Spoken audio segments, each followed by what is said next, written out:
Hey, LeGrand Alive and Beyond. I'm here today with Anthony Bailey, the CFO from OTEC. And Anthony, you spoke at the session last night. What was that session? Give us a little bit of an explanation as to what the purpose of that was. Okay, that was the Joint Committee on Carbon Reduction hearing, and it was held in Baker City remotely. Okay. And it would have been nice for them to have made it out, but I guess it was good to have the opportunity to at least say something to them, right?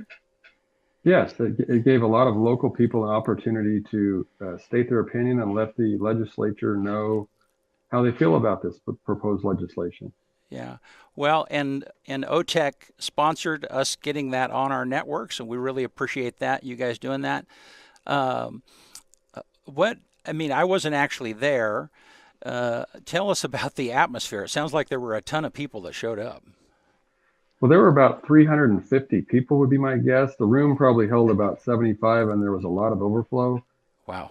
They came from all different walks of life, everything from farming and ranching to people from Balin and Ash Grove and other businesses. Trucking, again, trucking was represented.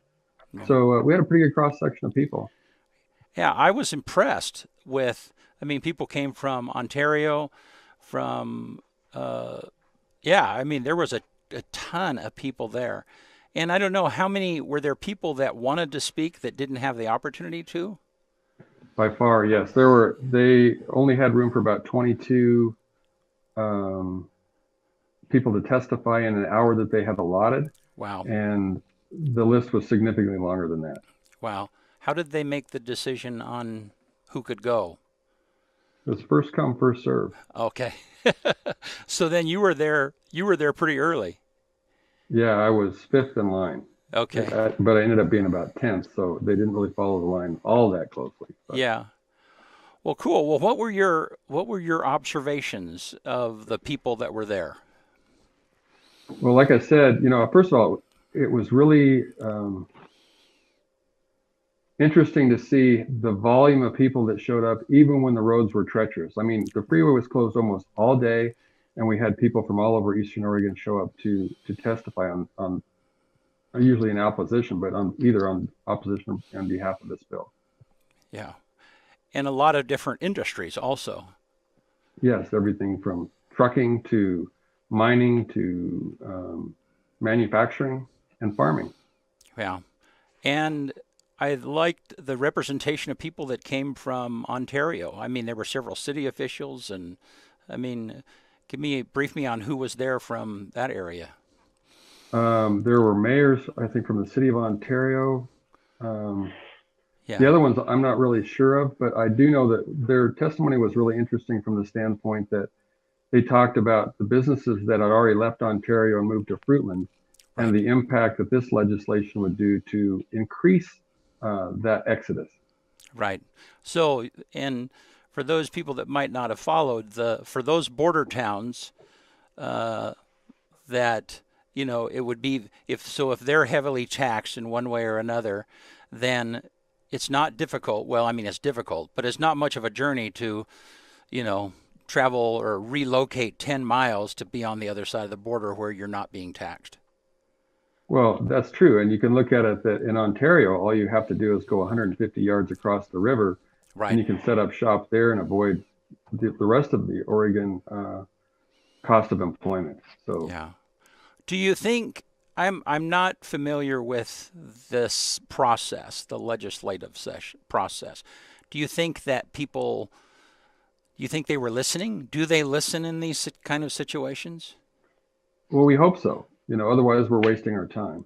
Yeah. But, they at least heard the opinions of people from Eastern Oregon yesterday, and that's really important. Yeah.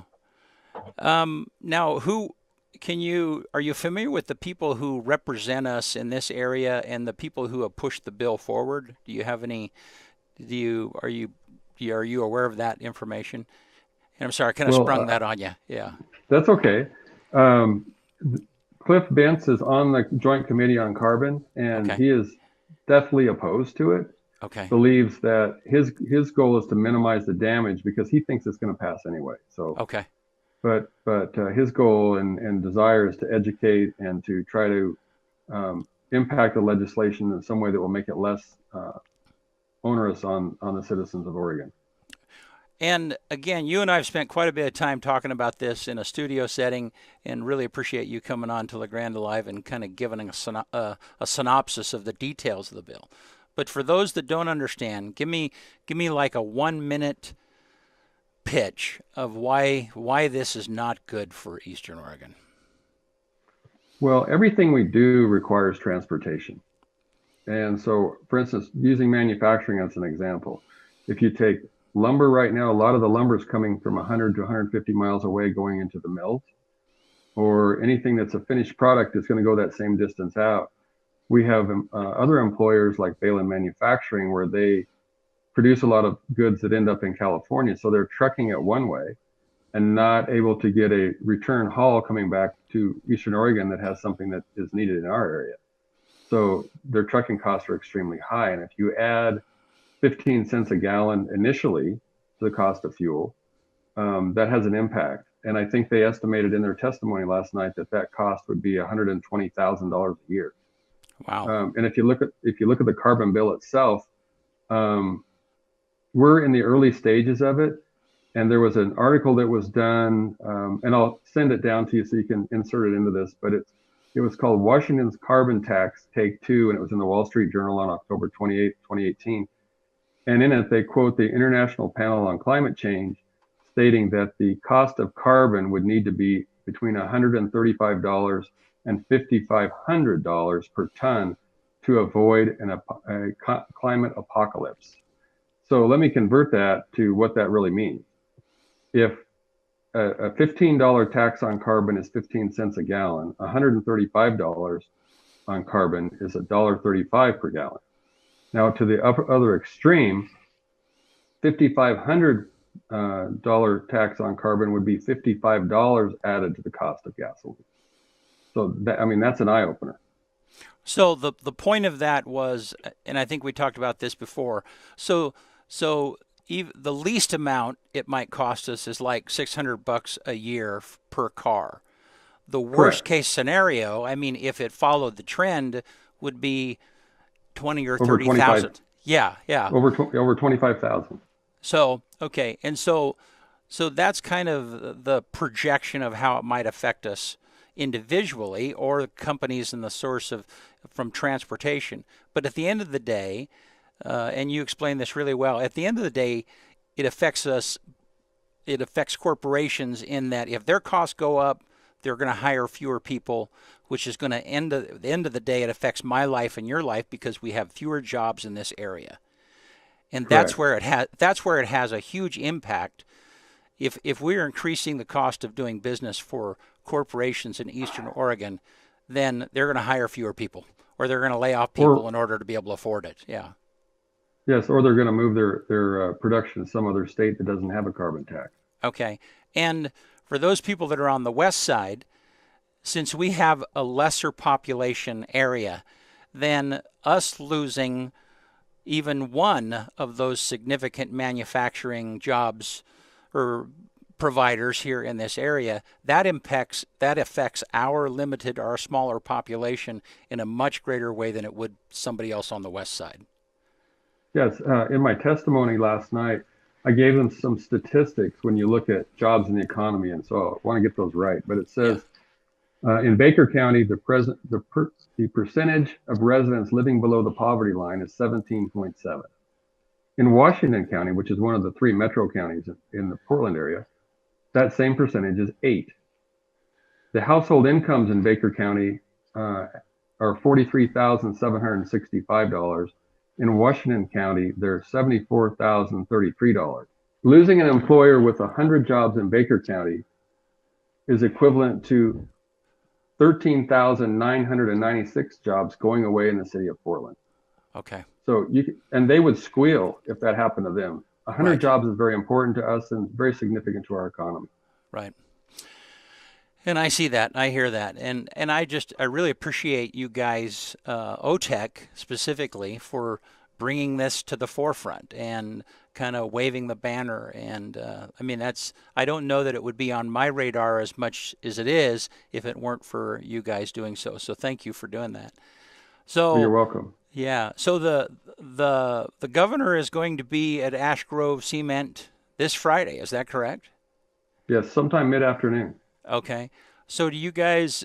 I mean, how would if somebody wanted to be involved in that? To have their voice be heard, like do they show up with a sign, or I don't what do people what can people do to register their themselves in this particular process?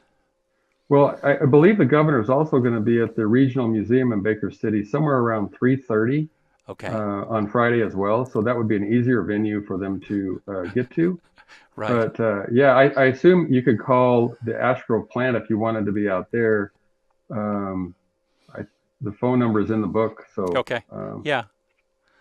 All righty. Well, hey, thank you again, and thanks again, OTEC, for sponsoring the broadcast last night and for coming on and talking about this again. So again, tell us the official name of the bill and the bill number for if people want to be involved.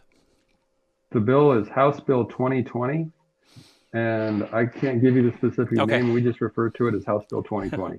Okay. And And you can go on the Oregon Legislature website and okay. type in HB 2020 and it'll pop up for you. Okay. And do you know what is the process here from, are they gathering these opinions and then how does it progress from here? Or do you know? They have all the testimony that is taken, and hopefully they take it all into consideration when they Yeah. make their decisions. And that's all we can hope. Yeah. All righty. Well, hey, thank you, Anthony, for taking the time to drop in this afternoon and working out this video link. And thank you, LeGrand Alive and Beyond, for tuning in.